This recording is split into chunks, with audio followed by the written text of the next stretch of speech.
اللہم صلی اللہ سیدنا محمد وعلی آل سیدنا محمد وبارک وسلم۔ درس حدیث میں آج آپ کے سامنے نبی کریم صلی اللہ علیہ وسلم کی کچھ تعلیمات اللہ کی مہلت کے حوالے سے، کہ اللہ ہمیں مہلت دیتا رہتا ہے اور چاہتا ہے کہ ہم توبہ کر لیں اور پلٹ جائیں۔ حضرت ابو موسیٰ رضی اللہ تعالیٰ عنہ سے روایت ہے کہ رسول اللہ صلی اللہ علیہ وسلم نے فرمایا، اللہ ظالم کو چند روز دنیا میں مہلت دیتا ہے، پھر جب اس کو پکڑ لیتا ہے تو چھوڑتا نہیں، رسی دراز کرتا رہتا ہے، پھر ایک دم کھینچتا ہے۔ اب آپ سوچیے کہ جو ہمیں ہماری مرضی سے بنا مرضی کے پیدا کر سکتا ہے، وہ ہمارے ساتھ کیا نہیں کر سکتا، لیکن اس کے بعد بھی وہ ہمیں ڈھیل رہتا ہے، تو اس لیے ڈرتے رہنا چاہیے، کچھ نہیں پتہ کب رسی ہماری جو ہے وہ کھینچ لے۔ یہ صحیح بخاری کی حدیث پاک ہے۔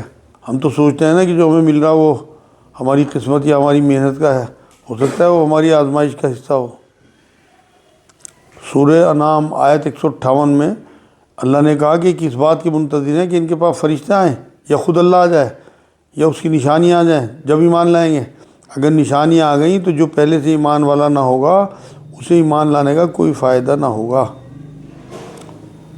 حضرت عقبہ بن عامر رضی اللہ تعالیٰ عنہ سے روایت ہے کہ رسول اللہ صلی اللہ علیہ وسلم نے فرمایا کہ جب تم دیکھو کہ اللہ کسی بندے کو اس کی نافرمانی اور گناہوں کے باوجود دنیا کی نعمتیں حسب خواہش دے رہا ہے تو سمجھ لو کہ اسے بتدریج عذاب کی طرف لے جایا جا رہا ہے۔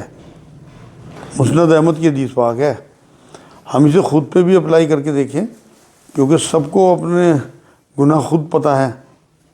سورہ یونس آیت 11 میں اللہ نے کہا اگر اللہ لوگوں کی برائی کا بدلہ دینے لگے اور یہ دینے میں جلدی کرے تو جس طرح سے یہ خیر کی طلب میں جلدی کرتے ہیں تو یہ عمر کی ان کی عمر جو ہے انہی گناہوں میں پوری ہو جاتی ہے۔ حضرت ابو ہریرہ رضی اللہ تعالیٰ عنہ سے روایت ہے کہ رسول اللہ صلی اللہ علیہ وسلم نے فرمایا کہ تم میں سے کوئی دولت کا انتظار کرتا ہے جو انسان کو تباہ کرنے والی ہے، یا فقیری کا انتظار کرتا ہے جو اللہ کو بھلا دینے والی ہے، یا بیماری کا انتظار کرتا ہے جو بگاڑ دینے والی ہے، یا بڑھاپے کا انتظار کرتا ہے جو انسان کو بدحواس بنا دیتی ہے، یا موت کا جو اچانک آنے والی ہے، یا دجال کا، اور دجال تو ایک پوشیدہ برائی اور شر ہے، یا قیامت کا انتظار کرتا ہے اور قیامت نہایت ہی تلخ اور سخت ہے۔ جامع ترمذی کی حدیث پاک ہے۔ سورہ یونس آیت 19-20 میں پہلے سب ایک امت تھے، پھر اختلاف کیا گیا، پھر آپس میں جدا جدا ہو گئے۔ اگر اللہ کی طرف سے طے نہ ہوتا تو اختلاف کی باتوں میں فیصلہ ہو جاتا، سب کو عذاب میں اللہ پکڑ لیتا، لیکن اللہ چھوڑ دیتا رہتا ہے۔ آج کی آخری حدیث حضرت ابو ہریرہ رضی اللہ تعالیٰ عنہ سے روایت ہے کہ رسول اللہ صلی اللہ علیہ وسلم نے فرمایا تم کسی بدکار کافر یا فاسق پر کسی نعمت اور خوشحالی کی وجہ سے کبھی ہرگز رشک نہ کرنا، تم کو معلوم نہیں کہ مرنے کے بعد اس پر کیا کیا مصیبتیں پڑنے والی ہیں۔ اللہ کے یہاں یعنی آخرت میں اس کے لیے ایک ایسا قاتل جہنم کی آگ ہے جس کو کبھی موت نہیں۔